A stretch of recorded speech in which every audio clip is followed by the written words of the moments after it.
Diku ka qenë vera e 2015-ës, kur jemi ullë dhe kemi bërë platformën.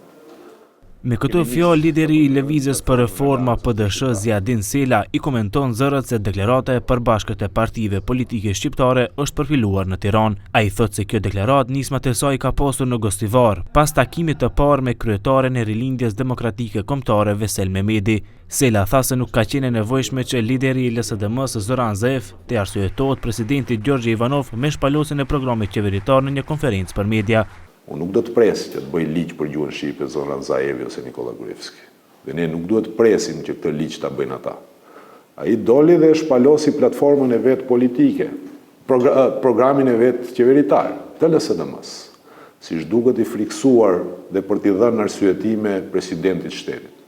Unë nuk e di të kërkosh shtetin e së drejtës, të dalësh të bësh një pres për t'i arsyetuar Ivanovit, që shkel kushtetutën me dy këmbë, sa herë kujtohet, kjo është dobësi. Dhe për mua ka gabuar, nuk ka pas pse ta bëjnë një gjë të tillë, aq më tepër t'i kërkoj përsëri afat.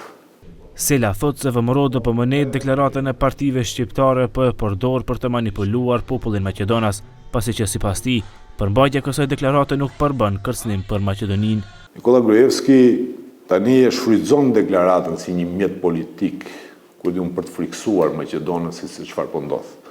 Informatat të cilët unë i kam dhe i kam të sigurta, është që Nikola Gruevski ka pranuar gjithë pikat e platformës e deklaratës së përbashkët përveç prokurorisë speciale. Domethënë, dhe kjo flet mirë se për çfarë bëhet.